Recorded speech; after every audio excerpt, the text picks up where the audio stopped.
Irmãos, está conosco para esse final de semana pastor Elias Neves. Elias eu conheci em uma das semanas Hagai das quais participei, e ele coordenou um desses cursos em que eu participei, e foi muito bom ter estado com Elias uma semana aprendendo aquilo que Deus tem colocado no coração dele, e generosamente ele repartiu com aquela turma naquela semana. Depois disso, nós voltamos a ter alguns outros contatos nos congressos Hagai, outras semanas Hagai, em que ele estava presente também. Eu sempre tive o desejo de ter o Elias aqui conosco. Graças a Deus, nós conseguimos esse espaço na agenda dele, para que ele viesse nos abençoar esse final de semana. Ele vem lá de Campinas, ele vai apresentar a família dele, a igreja dele. Mas Elias, nós temos a satisfação e a alegria de tê-lo conosco esse final de semana. Fique à vontade, e que Deus fale muito conosco, através da sua inspiração colocada em seu coração. Obrigado, tá bom? Meu amigo. Obrigado, Helênio. Você está ligado aqui? Som. Está ligado. Som. Ótimo. Graça e paz, irmãos. É uma alegria estar aqui com vocês. Porque embora paulista, eu sou filha de uma fluminense. A caneca é minha, posso levar embora depois, né? Jô Soares, 11h30. Só que a sua igreja vai brigar, né? Eu amo minha igreja, tem o nome de outra igreja, vai ficar meio esquisito, né? Eu amo tudo quanto é igreja. Se voltar lá, isso, no comecinho, já eu apresento. Eu sou filha de uma fluminense, minha mãe é de Nova Friburgo, meu pai é mineiro. Já viajei muito para cá, via muito a Nova Friburgo, ultimamente mais ao Rio de Janeiro, mas é muito bom poder estar aqui e ter esse calor humano, essa generosidade. Na verdade, vocês sabem que dizem que paulista morre de inveja de vocês. Já começa o seguinte: beijo. A gente vai comentar as coisas, o paulista dá um beijo só. Até para dar um beijo, o paulista é mão de vaca. Então aqui a gente já tem que dar 2 beijos, já aprendendo. E já foi bom chegar aqui e receber o carinho. O pastor Arlênio Machado é um querido amigo.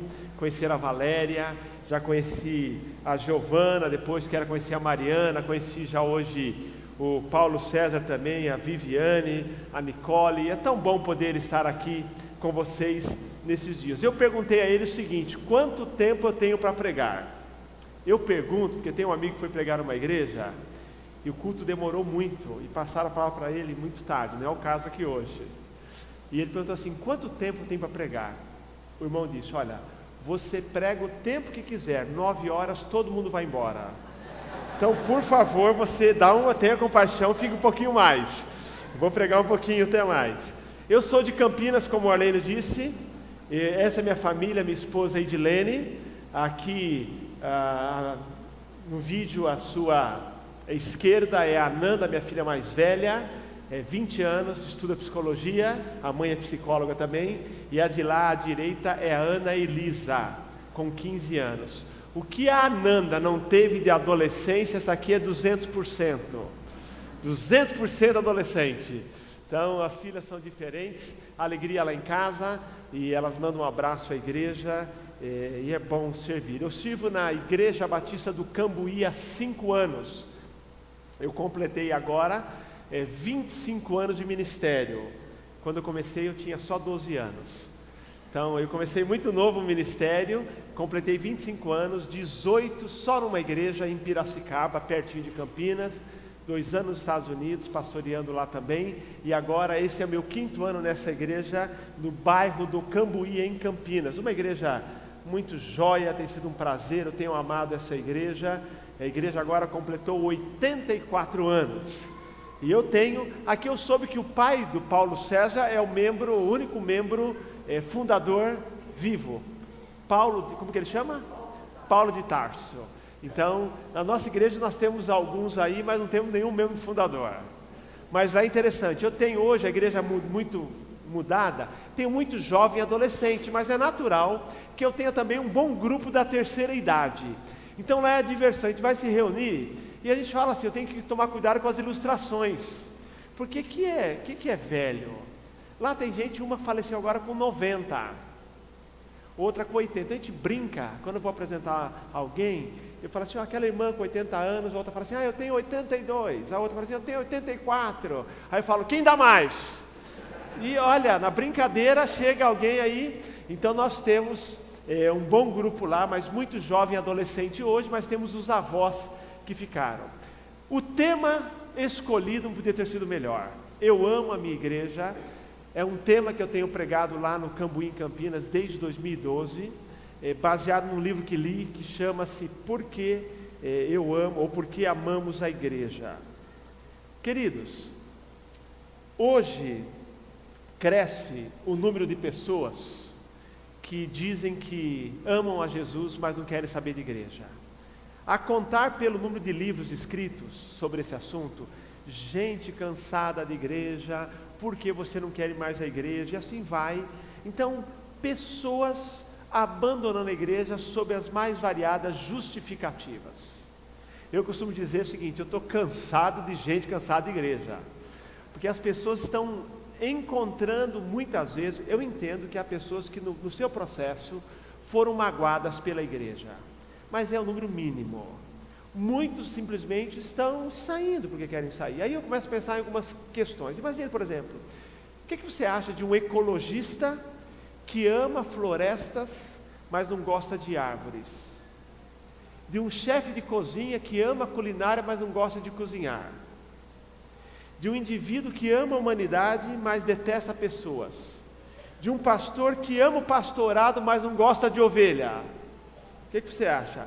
Ou pior ainda, de um camarada que adora a praia, ele só não gosta de tomar sol, andar na areia e entrar no mar. Quem diz que ama a Jesus, mas não ama a igreja, está agindo mais ou menos assim. Porque Jesus, por que nós amamos a igreja? Foi Jesus quem fundou a igreja. E se a ideia é de Deus, é boa a ideia. Se foi Deus quem criou, apesar das imperfeições da igreja, não por causa dele, mas por causa dos humanos. Eu falo com a minha igreja, que eu tenho pouco tempo lá, são 5 anos agora, mas mesmo conhecendo pouco a igreja, só 5 anos, eu já descobri quem é culpado pela igreja não ser perfeita, a igreja do Cambuí. E eu falei assim, somos todos nós, porque se a igreja não tivesse pessoas, seria perfeita, mas tem gente, e as pessoas são imperfeitas. Mas nós não podemos, sob esse argumento, largar a igreja. Se a igreja foi fundada por Deus, se a ideia de Deus é boa, é ótima, e mais ainda, ela é imprescindível. Ninguém vive sem igreja. Não há nada que justifique o abandono da igreja. Eu, por exemplo, vejam só, não precisava nem usar a Bíblia para provar isso. Quem aqui, levante a mão, acha que o sistema de saúde brasileiro é perfeito, é ótimo? Nem os médicos. Ninguém. Agora, quando você fica doente, você vai para onde? Para o hospital. Ninguém fala assim, não, eu não gosto do hospital, o sistema de saúde no Brasil não é bom, eu não vou lá. Você corre. Quem aqui acha que a democracia brasileira é perfeita, é maravilhosa? Mas tem alguém que querendo mudar para o Afeganistão? Quiser eu dou a passagem. Tem ninguém. Nós preferimos aqui. Nós temos críticas à situação, por exemplo, social do Brasil. Nós temos crítica, por exemplo, ao sistema democrático, mas amamos esse país. Queridos, a igreja não é perfeita, mas eu amo a igreja. Eu amo a igreja de Jesus, eu amo a minha igreja local, eu amo as igrejas locais. É bom chegar aqui e ver uma igreja viva, amorosa, feliz, porque a igreja foi Jesus quem a inventou. E mais ainda, eu amo a igreja porque ela é a esperança do mundo. Ela é a esperança. A igreja é a única instituição que tem uma mensagem que transforma, que é o Evangelho. Pastor Fernando Brandão, da Ajuda de Missões Mundiais, Nacionais, esteve pregando agora lá em Campinas, e ele falando sobre a Cristolândia. Ninguém dá mais jeito na questão das drogas do país. O crack, por exemplo, é uma epidemia. O governo não sabe mais o que fazer. Há cidades em que o governo gasta R$3.500 por pessoas para ser recuperado e não consegue. Aí vem a Cristolândia, com o Evangelho, maneira simples, e gente sendo transformada, porque a igreja tem a mensagem que transforma o mundo, que é o Evangelho. Cada vez mais eu me empolgo, me alegro, gente contando seus testemunhos de mudança de vida. O pastor Bill Hybels, da Willow Creek, por muitos anos, ele falou, e ele fala até hoje, a igreja é a esperança do mundo. Mas ele acrescentou uma frase nos últimos anos, que eu uso para mim também, acho que vale a pena a gente usar aqui. Ele diz o seguinte: a igreja é a esperança do mundo, se ela funcionar do jeito que Jesus deseja. Aí ela vai se tornar irresistível com a mensagem do Evangelho. Então, queridos, John Stott diz: toda igreja, em todo lugar, em todo tempo, precisa de reforma, mudança, renovação. Mas que todos nós tenhamos cautela e não falemos mal da igreja, porque a igreja tem feito uma grande diferença na história. Que Deus possa abençoá-los nessa caminhada de amar a igreja e fazer o melhor por ela. Hoje eu quero falar sobre o primeiro tema proposto pelo pastor Arlene, que é o seguinte: quem ama a sua igreja, celebra a Deus em adoração. Eu te convido a abrir em João capítulo 4, e mais uma vez eu te convido a ficar em pé. Nós vamos ler o texto da palavra de Deus, João 4, um conhecido texto das Escrituras.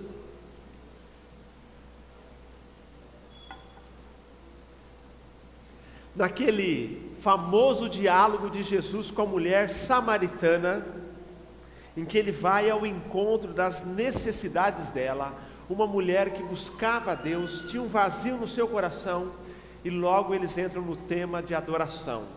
E aí nós lemos em João capítulo 4, versículos 19 a 24, o seguinte: e a mulher lhe disse: Senhor, vejo que és profeta. Nossos pais adoraram neste monte, e vós dizeis que Jerusalém é o lugar onde se deve adorar. Então Jesus lhe disse: mulher, crê em mim, a hora vem em que nem neste monte, nem em Jerusalém adorareis o Pai. Vós adorais o que não conheceis, nós adoramos o que conhecemos, porque a salvação vem dos judeus. Mas virá a hora, e de fato já chegou, em que os verdadeiros adoradores adorarão o Pai em espírito e em verdade, porque são esses os adoradores que o Pai procura. Deus é espírito, e é necessário que os que o adorem em espírito e em verdade. Amém? Vamos orar. Deus de amor, aplica a tua palavra ao nosso coração.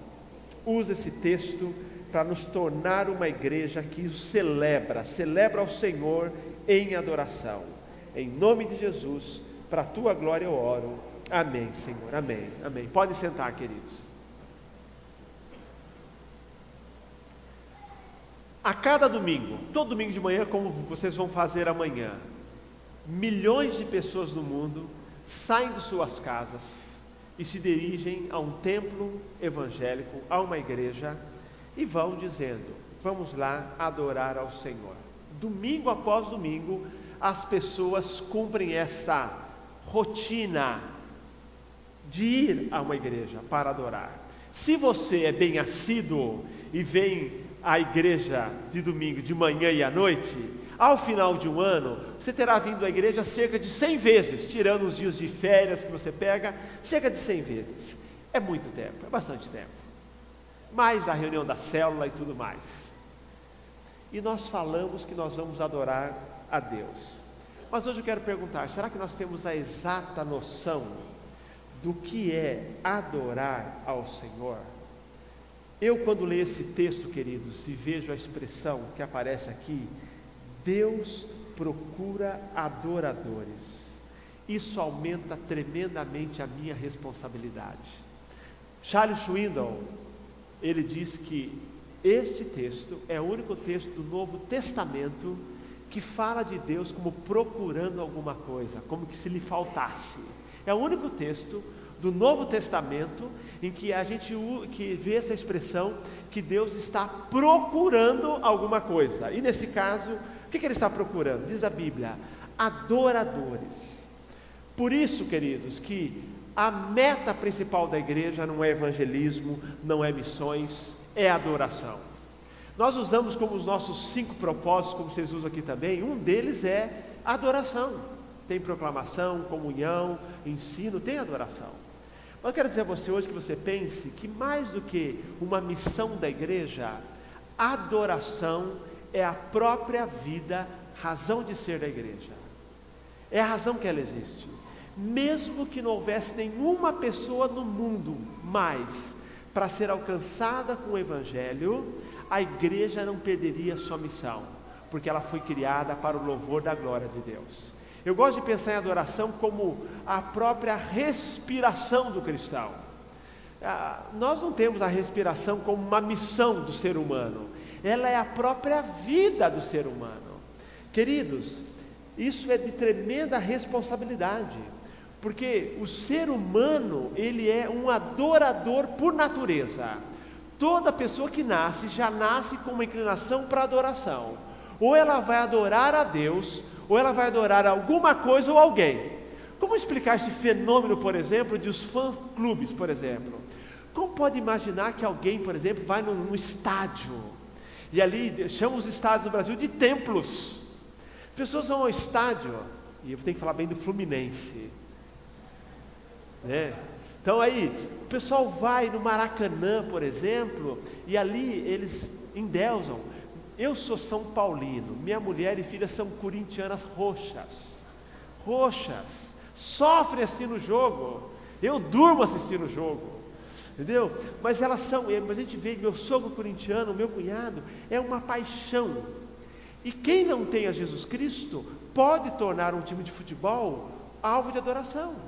Os fã-clubes, por exemplo, como que você pode imaginar que alguém tem um fã-clube, adora, chora quando vê um cantor, se descabela, e depende do cantor, Justin Bieber, é para chorar, não para rir, entendeu? E assim, mas as pessoas adoram aquilo, porque Deus nos criou, queridos.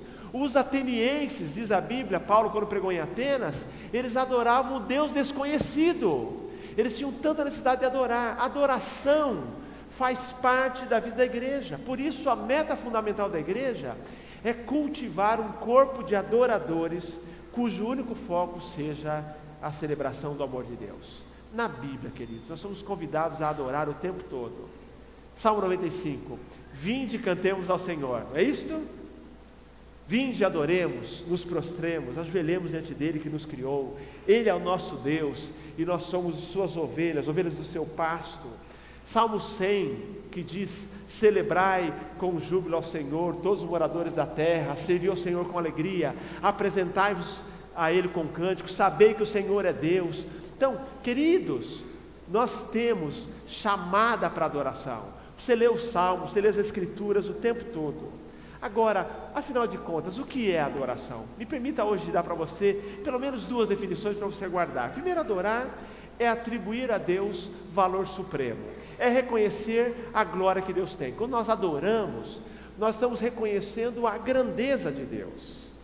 Uma outra afirmação, definição que eu gosto é o seguinte, que a adoração cristã é a alegre resposta dos cristãos ao amor santo e redentor de Deus revelado por Jesus Cristo.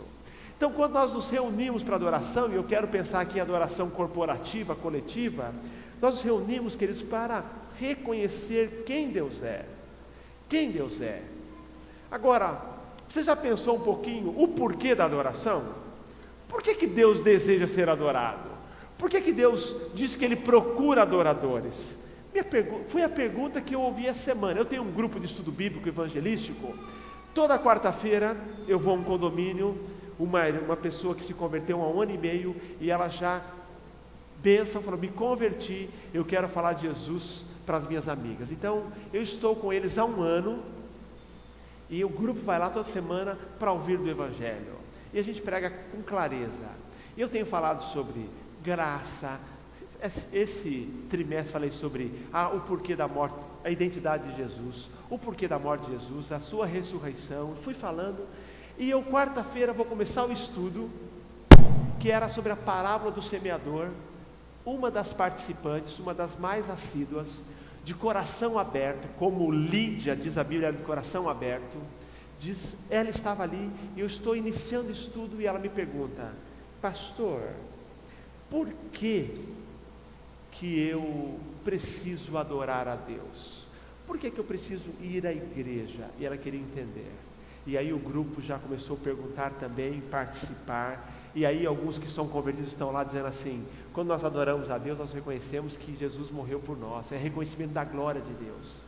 E ela começou a compreender, mas que bênção alguém entender, começar a perguntar, entender que tem que ter um passo maior, porque ela acabou de se converter, e perguntar: pastor, o porquê eu devo ir à igreja e adorar? Deus está incomodando-a, porque ela acabou de aceitar Jesus e dizer: eu preciso de um grupo, além desse, para servir ao Senhor. Aí eu pergunto: o porquê da adoração? Será que porventura Deus precisa? Será que Deus se torna melhor sendo adorado? Será que Ele precisa que alguém diga que Ele é maravilhoso? Não, queridos, absolutamente. Deus não tem nenhuma necessidade.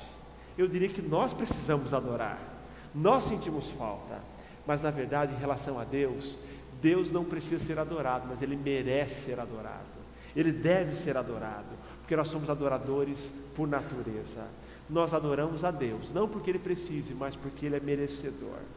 João 4, quando Jesus tem esse diálogo com a mulher samaritana, que é um dos textos mais magníficos sobre essa abordagem evangelística, uma mulher com vazio espiritual, e ela tentava do seu jeito aí, tateando, adorar a Deus. Uma samaritana que não tinha mais lugar no templo de Jerusalém para adorar.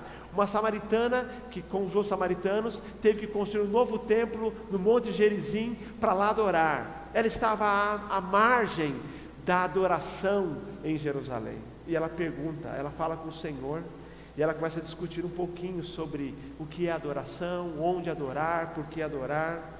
E Jesus nos dá alguns fundamentos da verdadeira adoração e por que celebramos ao Senhor, que eu quero compartilhar com você. Lembre-se, a adoração não depende de um lugar, é uma questão de relacionamento.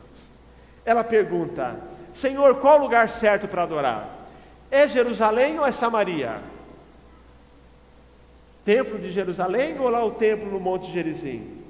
Mas Jesus Cristo já começa a dizer para ela o seguinte: aquele princípio, Deus não habita em templos feitos por mãos de homens. Ele começa a dizer para ela que a adoração é questão de relacionamento. Ela fala assim: você está adorando quem você não conhece ou que não conheceis. Você ainda não tem um relacionamento com o Pai e precisa.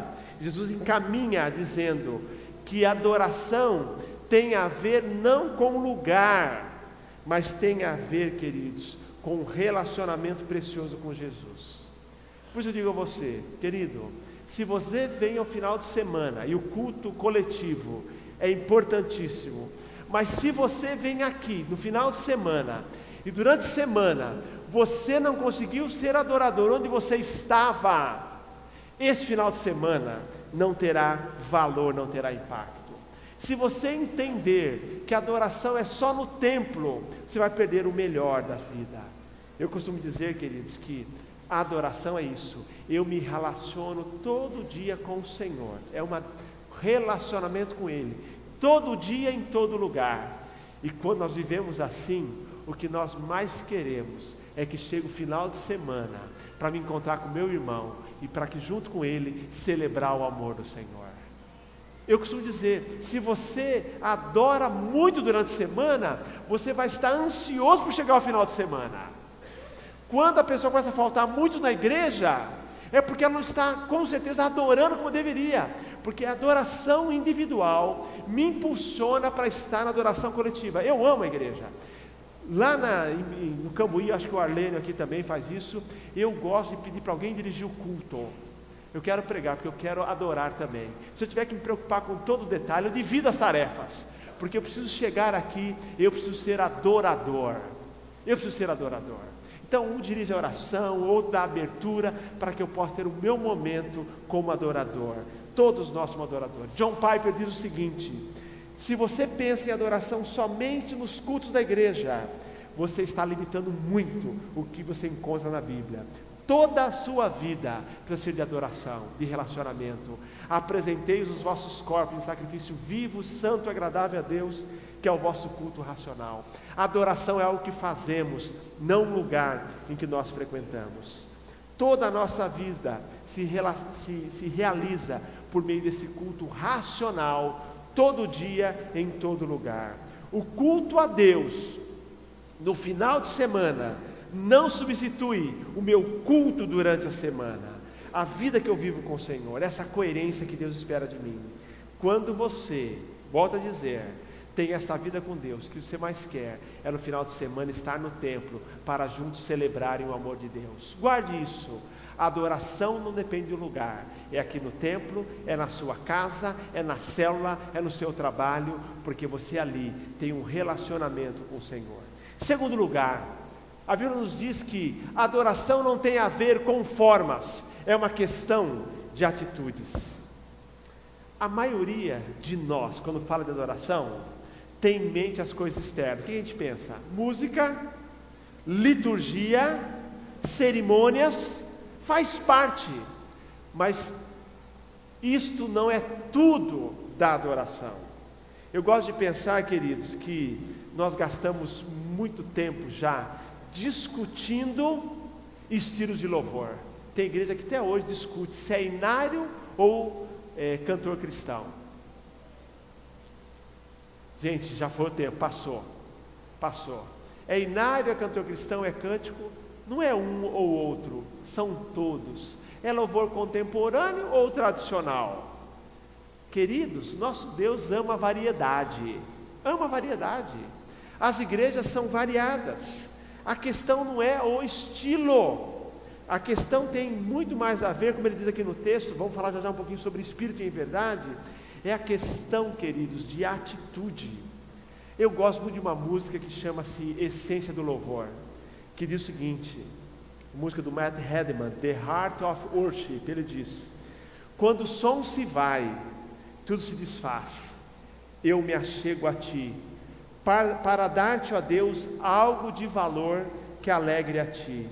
Dar-te-ei mais que uma canção, pois a música em si não é o que queres de mim. Tu sondas meu interior, sabes tudo que sou e queres meu coração. Quero adorar-te com minha alma, és o meu Salvador, a essência do meu louvor. Perdão, Senhor, é o que mais quero, és o meu Redentor e a essência do meu louvor. Amém? É com a alma. Ele diz em espírito e em verdade.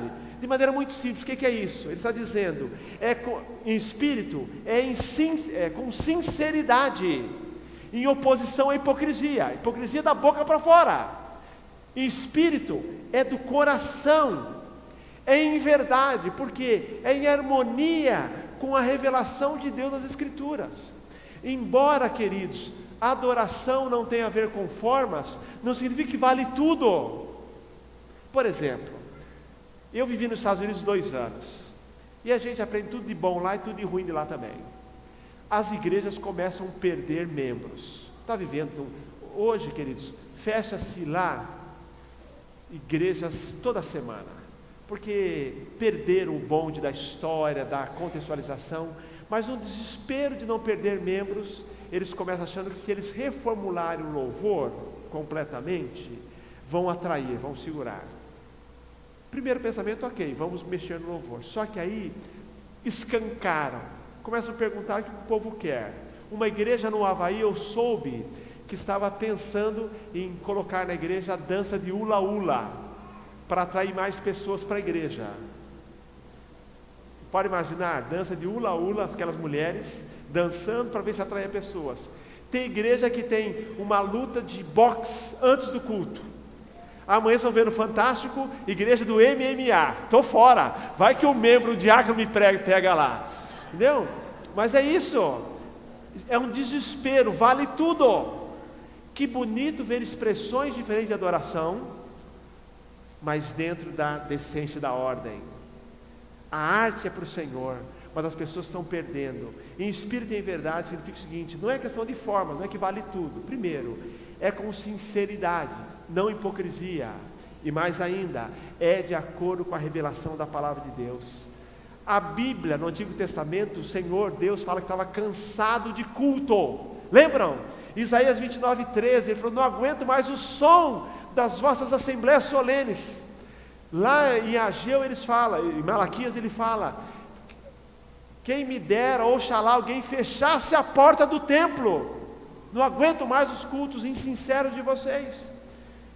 Amós fala disso, Jeremias fala disso. A adoração verdadeira envolve intelecto e envolve emoções. Nem cerimônias mortas, nem entretenimento, mas um culto contagiante. A pesquisa da igreja, da pesquisa que fala sobre o desenvolvimento natural da igreja, fala que uma das marcas de uma igreja saudável é espiritualidade contagiante. A igreja que louva ao Senhor, as pessoas têm que vir à igreja e ter alegria, espiritualidade, adoração celebrante, adoração que envolve a nossa mente, o nosso coração, que tem mais a ver com o coração do que ações externas, e cada um adora como se sente melhor, erguendo as mãos para os céus, dobrando os joelhos, falando com Deus. Nesse aspecto não há o certo e o errado, mas o que Deus espera é a sinceridade. Queridos, Jesus fala, a hora vem e já chegou, e nós vivemos dela também, em que os verdadeiros adoradores, mais do que formas, iam compreender que o que ele espera é sinceridade de coração e obediência à palavra de Deus. Deus no nosso culto não pode ser um mero detalhe, ele tem que ser o centro do nosso culto, e nós realmente entramos na sua presença. Irmãos, que privilégio poder estar semana após semana. Eu sempre que entro na igreja eu penso nisso, semana após semana, enquanto estão em casa, por exemplo, de domingo assistindo o Fantástico, Faustão, misericórdia, irmãos, ficam lá, ou fazendo qualquer outra coisa, e podiam estar aqui, adorando o único Deus verdadeiro, aquele que mantém, que sustenta a nossa vida. Que privilégio! O Senhor, embora não precise de adoração, ama a nossa adoração, deseja a nossa adoração, procura a nossa adoração.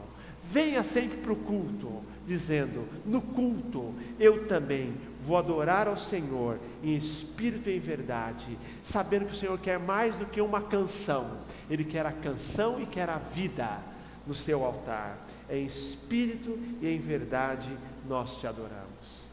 Em último lugar, a adoração existe para agradar a Deus e não para agradar aos homens. Ele diz aqui, adorar o Pai.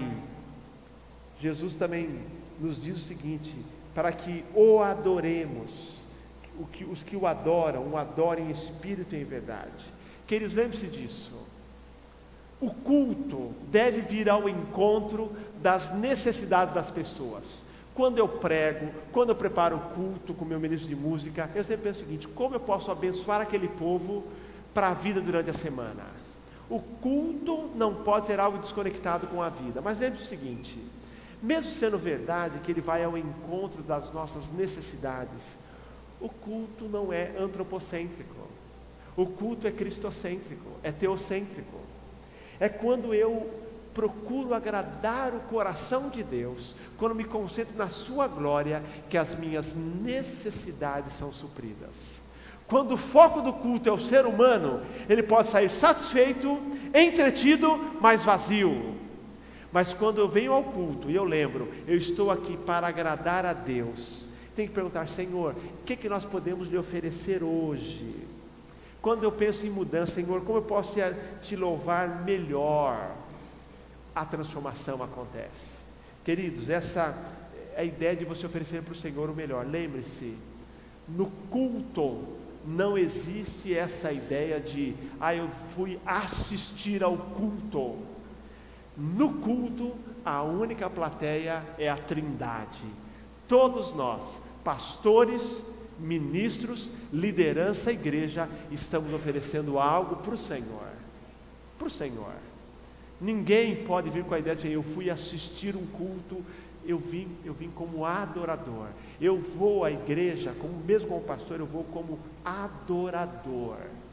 E a minha contribuição tem a pregação, mas eu vou como adorador. Eu preciso ser assim. Cada um de vocês não venha à igreja com o espírito de eu vou participar. Como igreja tem oferecido shows por aí, vão assistir o show, entendeu? Eu soube de uma igreja lá em Campinas que, desesperada porque perdia membros, começou a fazer show toda semana, na segunda-feira, porque aí ele consegue pegar pessoas de outras igrejas, sabe aquela história? Então vou ver se na segunda eu consigo pegar alguém, fidelizo e trago no domingo para uma igreja. Então o que eles fizeram? Mas eu tive uma irmã que trabalhou de secretária nessa igreja. Olha que nível chegou, de tanto show que eles têm, show que eu digo, pregador de fora, música, tudo mais. As pessoas já ligavam na segunda-feira, o telefone na segunda-feira, não parava de tocar na secretaria, a pergunta era, irmã, qual é o show de hoje? Era a pergunta. Ela pediu demissão, não aguentava mais, porque olha a visão. A igreja implantou essa ideia, vem assistir um show. E as pessoas perguntando de quem era o show na segunda-feira, ou seja, quem era o pregador famoso ou o cantor famoso que estaria lá. Irmãos, nessa igreja aqui não tem show, somos nós mesmos aqui. Aqui é Arlene todo domingo, entendeu? Nós somos nós mesmos, é isso, não precisamos de show. Agora temos eventos, vão ter o Baruch aqui segunda-feira, aproveitem, tem, mas não é de show em show, não é de festa em festa, não é de evento em evento, não, é um grupo que adora ao Senhor, queridos, em espírito e em verdade. Culto não é show, é algo que oferecemos ao Senhor. Queridos, lembre-se disso, nós somos chamados por Deus para sermos uma igreja que celebra a Ele em adoração. Adoração não diz respeito apenas a pastores, a líderes, diz respeito a toda a igreja. E guardem isso, em primeiro lugar, adoração não é questão de lugar. Minha vida é o templo que eu adoro ao Senhor. E quando esse templo adora ao Senhor durante a semana, tem prazer em celebrar no final de semana com gente que serve ao Senhor. Não tem maior privilégio do que andar com gente da igreja. Eu costumo dizer, quem critica muito a igreja, fala assim, eu não gosto da igreja, a igreja é isso, é aquilo, é aquilo. Eu falo assim, experimenta o mundo. Experimenta o mundo para você ver. Igreja com todos os defeitos, é lugar de gente acolhedora, gente que ama, gente que ora com você e serve ao mesmo Deus. Estamos juntos numa jornada para o céu. Então lembre-se, culto, adoração, não é questão de lugar, mas de atitude. Não é uma questão, queridos, de performance, mas de essência, espírito e verdade. E culto, adoração, é para o Senhor, é teocêntrica, é cristocêntrica. E quando eu me concentro no Senhor, o Senhor vem ao encontro das minhas necessidades. Eu nunca me esqueço dessa frase, eu queria que ela ficasse na sua mente. Cada vez que você pisasse nesse templo, Deus procura adoradores. Deus procura. Está à procura de gente que o adore. Vejam só, não só procura de adoração, mas de gente que adora, de adoradores. Deus nos convida para sermos adoradores. Vamos repetir, vamos responder a esse convite. Não permita que o domingo seja apenas um dia de vir à igreja. Não fique com a ideia de que vir à igreja é apenas assistir um culto. Deus não procura frequentadores de igreja, Ele quer adoradores que o adorem em espírito e em verdade. E eu digo a você, e aqui eu quero terminar, se não há culto na vida, não há vida no culto. É a nossa vida. A adoração é mais do que um ato, é um estilo de vida. Que haja culto em nossa vida, para que haja vida em nosso culto. E assim, nós conseguiremos ser aquilo que o Senhor tanto deseja, uma comunidade adoradora, em que Ele olha do céu, olha para a segunda igreja e fala assim, eu procuro adoradores. E naquela cidade, naquela igreja, eu encontrei um grupo de adoradores, eu e você, servindo ao Senhor. Que nós sejamos o que Deus espera de nós, uma comunidade adoradora para a sua glória. Amém, amém. Vamos orar, queridos. Deus de amor, obrigado, porque o Senhor, embora não precise, desejou, num ato de graça, nos convidar, nos desafiar para sermos adoradores do Senhor, que é grande, que é excelso, que é magnífico. Permita, Senhor, que toda a nossa vida seja uma adoração ao Senhor, e que o final de semana aqui na segunda igreja de Itaperuna seja, Senhor, a celebração do culto que acontece de segunda a segunda nas nossas vidas. Obrigado, e permita que nós te celebremos sempre em adoração, e que assim demonstremos o quanto nós amamos o Senhor e quanto amamos essa igreja. Em nome do teu Filho amado nós oramos. Amém, Senhor, amém. Que Deus te abençoe, querido. Amém.